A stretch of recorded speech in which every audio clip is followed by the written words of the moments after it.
What is going on, everyone? Welcome into Big Time Football Talk. So I want to talk about this Sunday's action. There's a great slate of games this weekend, a lot of excitement, and unfortunately there were some injuries, but I want to start with this. Kyler Murray. There's a lot of guys you kind of watch and you get a feel for them, and you kind of decide right away that there's something special about them. They are a competitor. They're destined for greatness from a young age. Kyler Murray started in high school from 2012 to 2014 at Allen, Texas High School, 42-0 as a starter, missed one game in his high school career, 3 straight state championships. You know the story, went to A&M in 2015, was kind of back and forth with Kyle Allen. They didn't really like that, Sumlin and the coaching staff wouldn't stick with one guy, and he eventually transferred to OU in 2017 and sat behind Baker Mayfield for that season. And then in 2018 was able to shine and, let it loose, 4,361 yards, 42 touchdowns, and 7 interceptions. And he led Oklahoma to the college football playoff and nearly also a Big 12 championship and nearly a come-from-behind win against Alabama. But I'll say I want to be the first person to really take credit. I said that the Cardinals were a team to watch out for, to keep on your radar, and they've really delivered so far this year, beating the Super Bowl runner-up 49ers. Kyler Murray has just been outstanding. He has really gone to DeAndre Hopkins and utilized him well. Really just kept, has force-fed him, and Hopkins has made the most of that opportunity. Kyler Murray has, shown his ability to scramble.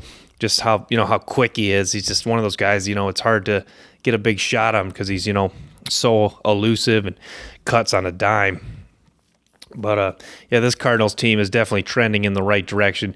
You saw last year, this was an exciting team, even though they won, 5 games last year. You saw that this was a competitive 5-win team. Some years you see teams that go 5-11, 6-10, but they're not really much competitive. They beat the bad teams and then they look like trash. This Cardinals team, they competed last year. This is a good organization. A couple years ago they made the wrong decision, wrong hire. They got that fixed. Now they got Kingsbury, a young offensive mind in place, and the Cardinals with a defense that keeps improving. You got a good GM, good owner that are building this in the right direction. You got good young pieces, and this is a football team that is competing, and they're right there in one of the toughest divisions in the NFC West. And that that's what I told you in the preseason. That's what I'm telling you now. This is a team that has a chance to win this NFC West. This is likely the best team in the NFC West. I think it's them or Seattle. The 49ers pretty much done with the injuries. Rams are right in the mix, but I don't think they have quite the talent as the Cardinals or the Seahawks. But you got Larry Fitzgerald, a good veteran wide receiver, and this is a good team. You see their offensive line has improved. Kyler Murray is a guy that is just so good that it doesn't even really matter. He can overcome bad play around him. That's what elite quarterbacks do. They make others around them. They overcome, flaws with the offensive line. And, you see that with Russell Wilson, another guy I want to transition to. I want to talk about, that Seattle, New England. So, growing up, there's a lot of reasons why, some people really love sports. It could be, I don't know, they just the, the joy of just playing the game. And, I always really like to watch 2 great teams play. If I was in a Little League baseball tournament and there was 2 great teams playing in the championship, I'd like to watch that game because, I competed against, some of those guys and I want to see their best go against their best, and that's what you saw with Seattle versus New England. You saw 2 teams that are, have 2 of the best coaches in football. You saw Pete Carroll done it at USC. He, it didn't work out the first time with New England in the NFL, but, a guy that's a great motivator. What I love about Seattle and Chris Collinsworth and Al Michaels that mentioned it, this is just a team that competes. Like everything is earned against Seattle. And if I was a coach of a football team, that's how I would coach. Everything is earned. You may run for 4 yards on a first down play against us, but that is an earned, that is tough yardage. You may complete a 10-yard pass, but that is a tough, you got blanket coverage on them. That is a tough, earned 10-yard catch. And that is the way Seattle plays it. Everything is earned, and Bill Belichick knows that. You got Russell Wilson, who he's called one of the most underrated players in the NFL. Bill Belichick is a guy, his philosophy is shutting down, your best player, and he understands that when you play the Seahawks and Russell Wilson, your success against Seattle depends on slowing down Russell Wilson, because you're not going to stop him. He's going to make plays. You're not going to rattle him. The guy doesn't get rattled, and that's the key to having success. This was a great comeback from behind. Nearly comeback win for the Patriots. Came up just shy as Newton couldn't quite get in the end zone, but Newton looked really good, and kudos for New England fighting back. But what I liked about this game, there was little turnovers, not a lot of penalties, just good football, back and forth, lead changes, clutch catches from Edelman, clutch plays from Russell Wilson, big plays. You had it all in this game. Good running game. Tough yards. You saw a lot of guys get involved. N'Keal Harry, involved in the screen game. I tell you what, it was a fun game for me to watch. There's always 1 or 2 games like this a year for me in the NFL or college. You just get real excited for, and this was it. In New England versus Seattle. So I just wanted to give a little bit input about that. And next I want to talk about, the Detroit Lions. I just want to say this is just a bad football team. This is, Quintricia, whatever you want to call it, they have to go. I mean, this is ridiculous. I think it's just time to, tank for Trevor Lawrence. You got to just clean house right here. When things are bad, you kind of sometimes you just want to start over. Like in life, you've I don't know if you're married and things have went well for a long time, but then maybe your wife just becomes just pretty nagging and just impossible to live with, and you lose your job or whatever, and you're in a maybe an area you don't want to be in. Sometimes you just want to move, get away, and just start over. I think this is the Detroit Lions. It's just time to, start a new journey. And, it's like Sheila Ford has to, bring in new people. And you got to I think it's time to get a new quarterback, whether it's Trevor Lawrence, Justin Fields. I don't care. I think both of these guys can help our Detroit Lions win football games. And, a clean start leading with Fields or Lawrence is, going to be key to the success of this football team moving forward. You look at this team, there's just not a lot of, pieces to build around. You got Galladay on offense, and, that's about it. There's not a lot of elite talent in the Detroit Lions lineup. I look at the Pittsburgh Steelers and I say, what I wanted the Lions to build an elite defense is what I wanted. And I look at 2 moves that the Pittsburgh Steelers made that the Lions could have easily made. First of them was drafting Devin Bush, which the Lions didn't do. They took Hawkinson, who you saw elite tight end play. Hawkinson does not look like an elite tight end. He's a good, solid player, but when you pick in the top 10, you're looking for a George Kittle, a Travis Kelce, Darren Waller. That's not what Hawkinson is. But they took Devin Bush first round. You got an elite sideline-to-sideline linebacker. You can't put a price on the value of a linebacker that can cover and move sideline to sideline. That you can't put a price on that. It's so valuable. You saw what Devin Bush has meant to the Steelers defense. They also traded for Minkah Fitzpatrick. Minkah Fitzpatrick is now becoming one of the best, if not the best, free safety in the National Football League. Those 2 guys with speed, intelligence, leadership has flipped this Pittsburgh's defense around. Also, T.J. Watt, who is just a relentless animal on the outside rushing the passer. T.J. Watt is just unreal. If you haven't watched the Pittsburgh Steelers, go watch the Pittsburgh Steelers defense. If you like defense, that is a team for you to watch. Go watch them. That's how you play defense. That's how you hit. That's how you rush the passer. That's how you cover. That's what the Pittsburgh Steelers are building.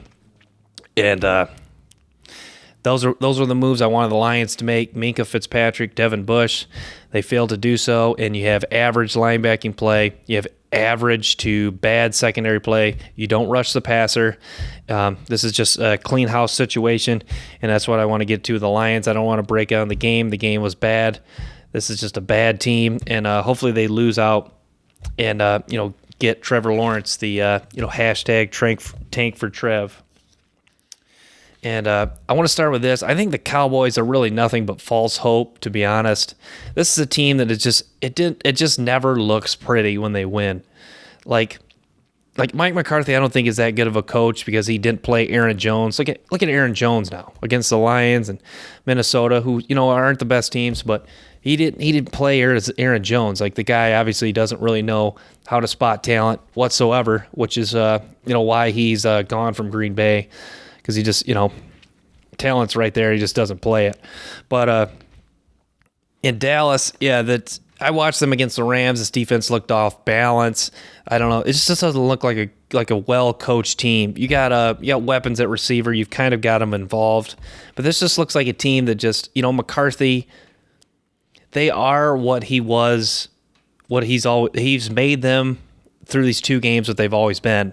They're just a team that is okay and doesn't get the most out of its talent. Like, you got CeeDee Lamb, Amari Cooper, Michael Gallup. You got three of the best receivers in the NFL. You just don't get them involved in the right ways.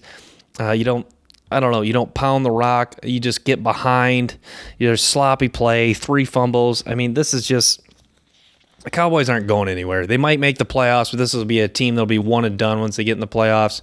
When a lot of the teams that are hyped up and it just looks painful when they win their games usually go nowhere. Like, I can't even think of a team where it's just like, man, it was just like, I don't know. The only time I can think of that was Florida State won their in 2014, but they ended up getting blown out by Oregon when they reached the playoffs. The year before they had won the national title, they come back and it was just kind of just like the wins were just a grind out. They had to come from behind just like Dallas. That's what this reminds me of, and it's just, I don't think Dallas is going anywhere. At least McCarthy's getting somewhat out of the talent, but I don't think he's a great coach, and I don't think it's a great fit, even though, Cowboy fans, woohoo, big comeback. It's just, it's not going anywhere, but I guess it gives, Cowboys fans something to chew on until they lose in the first round of the playoffs. So I want to transition to this. Justin Herbert looked pretty good. This was, incredible that he took the Super Bowl champs down to the wire, did some good things. He's going to have to clean up some stuff, or like the throw where he threw across his body and the interception. Keenan Allen bailed him out on one of those throws that was way too high. But a lot of good things from Justin Herbert, and should be excitement for the Chargers because you draft a guy this high to play him. So I think that's ridiculous that Anthony Lynn says that, talking about Tyrod Taylor is the guy still. I mean, that's just idiotic because, like I said, if you draft a guy highly, you're going to play him. It's not a matter of if, it's a matter of when. And the time is now. It's Justin Herbert time. Tyrod Taylor's been a good enough guy. He's done some great things in the NFL, but Herbert is a true talent. And you saw he's a big physical guy. I mean, he's just, he took a big shot on that one, just popped right back up. I love his toughness, and I like what Justin Herbert brings to the Los Angeles Chargers, and I think I'm excited to see, him try to clean up the mistakes and, do some good things moving forward. So that's what I want to touch on with Herbert and the Chargers. And Joe Burrow, another pretty good game against the Browns. You've seen that, even though this team is 0-2, you've seen Burrow shine. You've seen the Cincinnati Bengals, really do some good things. And this is a team that, has the future is bright. You see when Burrow clicks together and, the Bengals get another good draft class, good offseason, free agency. You see this team with things are looking up. I'll say that. Burrow elected a captain and a guy that they'll rally around. This is an offensive line that is younger and needs to improve. But Joe Burrow just he brings excitement. You want to watch Bengals games this year, and that's not something he said last year when even though they were they're probably not a lot better than they were last year. This is a team that you want to tune into on Sundays. The last year I couldn't even watch the Bengals. That was just a crap show. This is a different team. They might on paper, the record wise, it might not say it, but this is a different ball club, and this team's building in the right direction. So, also I want to touch on, because the NFC. I talked about the Cardinals in Seattle, but this Rams team looks good again, and I think they'll finish third as of now going forward. But this Rams team looks good again, and Sean McVay is just an elite play caller. All the motion and stuff that's really gotten teams off balance, and it's just so impressive. Hopefully Cam Akers is okay for them, because this guy is he looked improved already in the few runs he had. I think they must have went back on tape and said, "Son, you can't run that up right in the NFL. You're going to take some big shots." And